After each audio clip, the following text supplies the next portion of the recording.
When I heard the latest statistics about the dollar, I knew it was in serious trouble. And there's two things that are contributing to its decline. We're going to discuss what those are and why gold and silver are a must-have for you to protect yourself about what is coming. We'll talk about it as we explore.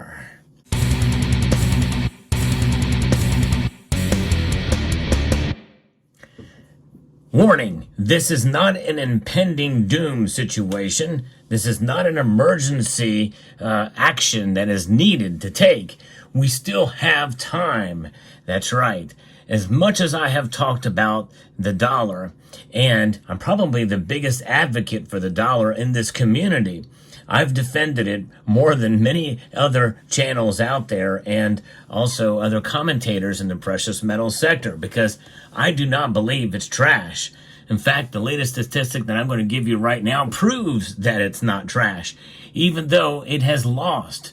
The dollar has lost, as far as its reserve status, 14% since 2002, according to a piece here from Kitco.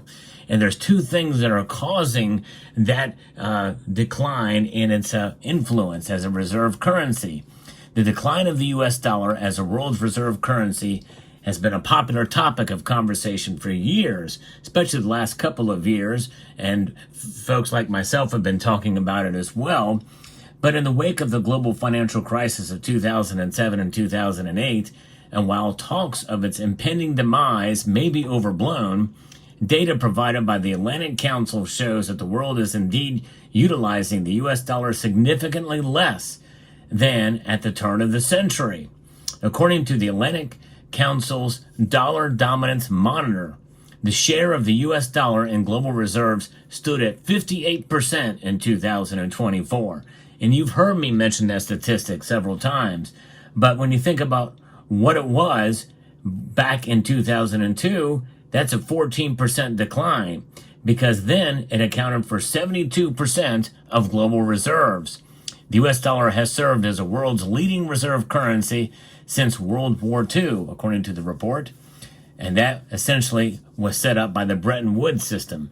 Today, the dollar represents 58% of the value of foreign reserve holdings worldwide.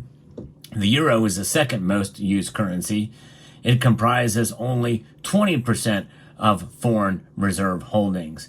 But in recent years, especially since Russia's invasion of Ukraine and the Group of Seven subsequent escalation of the use of financial sanctions, some countries have been signaling their intention to diversify away from dollars. According to the Council, the pace of de-dollarization has picked up in recent years, and the researchers pointed to one development that has hastened the trend, the growth of the BRICS nations. And in fact, you see here represented multiple different currencies from BRICS nations, the Indian rupee, the Chinese yuan, Brazil. These are old notes, and Russian rupees. And so there's your representation of some of the currencies there. And of course, South Africa, all I have is a Krugerrand. I don't have any foreign notes from there. But over the past 24 months, the members of BRICS, a grouping of Brazil, Russia, India, China, and South Africa that recently added Egypt, Ethiopia, Iran, and the UAE, Saudi Arabia is considering joining, have been actively promoting the use of national currencies in trade and transactions, the report said. During this time, China has been expanding its alternative payment system to its trading partners and seeking to increase international usage of the renminbi. The project identifies BRICS as a potential challenge to the dollar status due to the individual members' signal of intent to trade more in national currencies and in the BRICS' growing share of the global GDP. And that puts pressure on the dollar. De-dollarization, for sure. And that is something. The two key indicators indicated by the report that highlighted the growing strength of the alternative financial infrastructure China is building up are China's swap lines with the BRICS countries and membership in China's cross-border interbank payment system, CIPS, or KIPS, they wrote. The researchers found that between June of 23 and May of 2024, SIPS added 62 direct participants and now comprises 142 direct and 1,394 indirect participants. SWIFT is still by far the dominant player with more than 11,000 connected banks, but since the direct SIPS participants could clear transactions without relying on SWIFT or the dollar, traditional indicators of renminbi use may be undercounting the actual value. We just got latest news that Russia and China, by the way, are indeed working on that. Russia says that 90% of trade with China is now settled in national currencies, which is effectively ditching the dollar. Of course, with sanctions on Russia, that's really their only option. But still, it's leading to that, and it's a direct payment system with SIPS. Now, the dollar's role as a primary global reserve currency is secure in the near and medium term, is what the researchers are saying. So the dollar's not going away anytime soon, but it is in serious trouble considering its influence is falling, and is falling even more rapidly nowadays. As for the development of an intra-BRICS payment system, the Atlantic Council found that negotiations around such a system are in the early stages, but the members have reached a bilateral and plurilateral agreements with one another and a focus of cross-border wholesale central bank digital currency and currency swap agreements. That's right, CBDCs will be part of that. China has a CBDC, and more likely other banks around the central banks around the world will adopt those.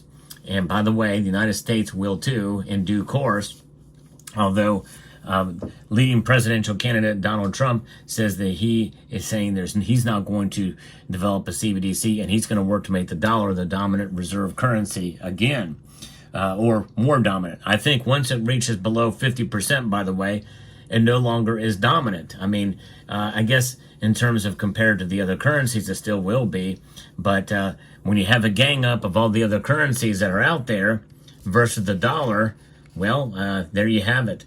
The other currencies collectively are dominating over the dollar once it reaches below 50%. It's only 8% away from that.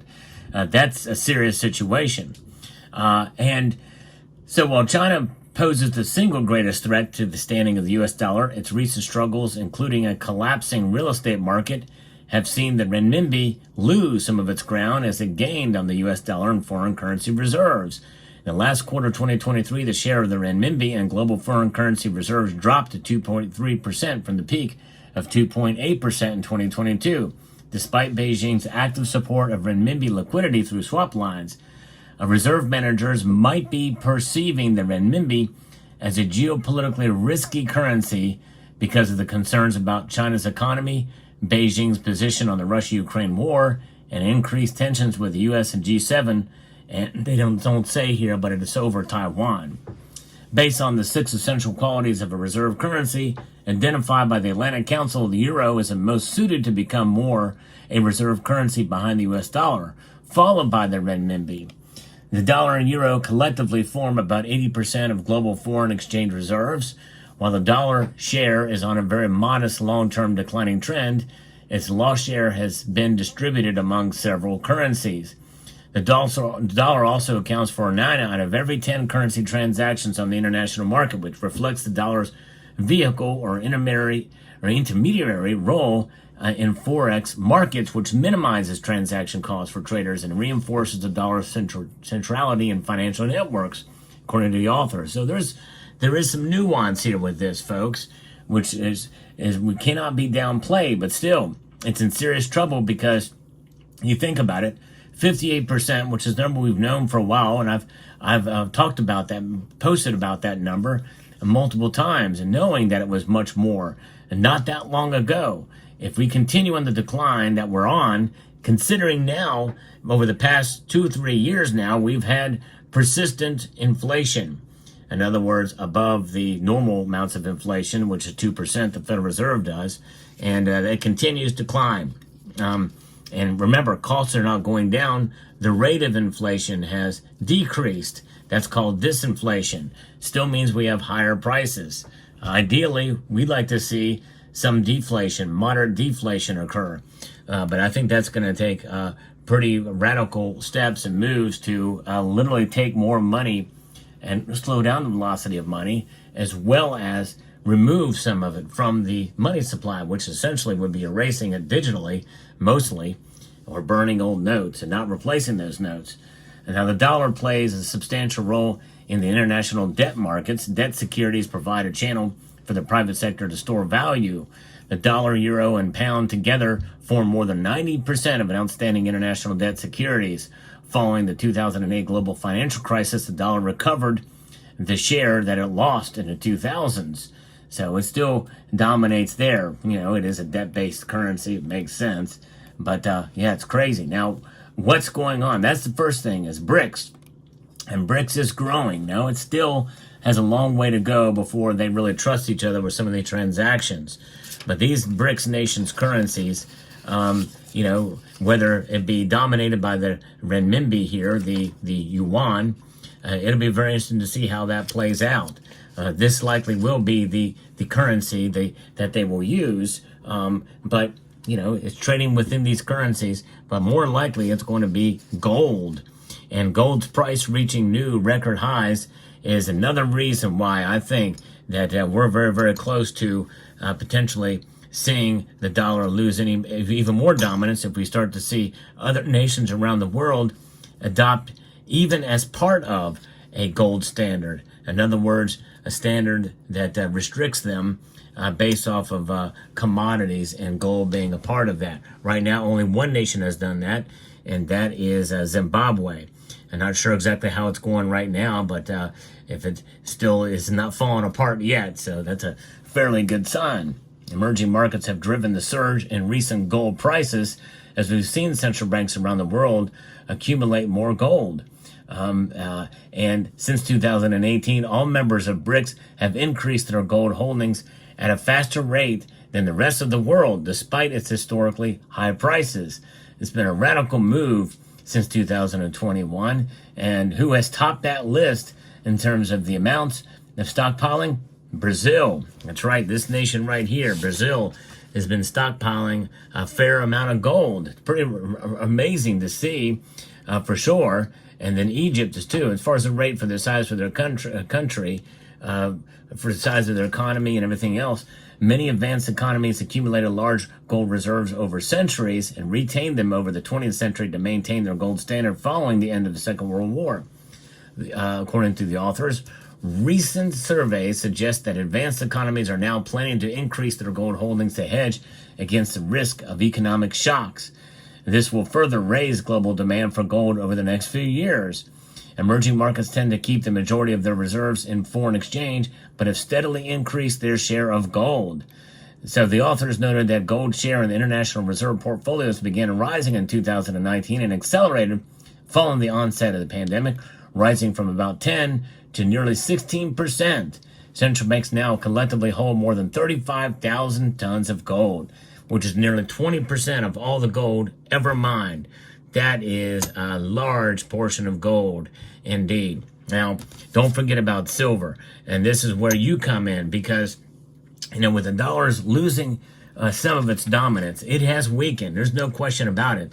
The dollar is still the top currency out there. It is the cleanest of the dirty shirts that are in the laundry basket. But that withstanding, gold and silver provide an extra level of protection. If central banks are holding gold, well, I think we should too. And if we're holding gold and we see the history of precious metals as money, there's no other metal that has been used for as long as a stable store of value and transaction exchange as silver. The only other metal would be copper, but copper is by far and so abundant that it really kind of doesn't count. It still is used in our money, in our pocket change, and most nations have some semblance of some copper coinage or brass or bronze.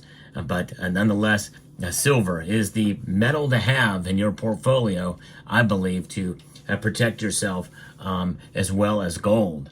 And it's just something else indeed. So when you think about it, 20% of all the gold ever produced And so if central banks are doing it and they're driving that, well, then I think it's a good idea for us to hold gold and silver as well during this time. The dollar is not going to collapse anytime soon. In fact, if things get really bad, they will find a way to, quote, fix it. As Austin Goolsbee said during that last big bank or during that market drop down, huge drop down, that plunge that we saw that one day. More likely, if we see the dollar start to lose its strength. By the way, it's right now at a strength. Its strength is the weakest it's been for the whole year right now. As I record this video, the dollar is weaker than it's been for the entire year. That's another sign. And if it continues to lose some of that strength, well, people are going to have less faith in it. And if they start to see a steady incline and a pattern forming there, well, they will act, and they will act quickly. Remember, the foundations for a central bank digital currency are being built out right now. It's called Fed Now. That's the foundation for a central bank digital currency. And it means that with every passing day, that means they could enact it in a hurry and quickly if they needed to. Maybe not right now, but I think if potentially in an emergency, never let a crisis go to waste, well, they can do something. And so we'll see. But in the event that that happens, well, we have gold and silver. We protect ourselves. It's so important to have gold and silver, folks. On some level, even just a little bit. Every little bit helps. And this is the kind of thing where it's really more about getting people who don't have any to get a little bit. Just a little bit. In fact, I would dare say that it is much better for somebody who's never stacked gold and silver to get themselves a little bit of it right now, even 1/10 of an ounce of gold and 5 ounces of silver, than it is for somebody like me who's been stacking a long time to get another ounce of gold or a monster box of silver eagles. No, it's much better that we get other people out there that to stack a little bit to protect themselves. A very, very minor amount of money is needed in comparison to how this thing could end down the road, way down the road, but still, protection is key here with our finances and our monetary system, and also having wealth outside of the system we find ourselves a part of these days. So keep stacking, but get other people to stack as well. Let me know what your thoughts are in the comment section down below. Hope you found this video informative, insightful, and educational. Would like to extend a multitude of gratitude to each and every one of you for taking the time to watch, and to encourage you to please rate, share, comment, and subscribe.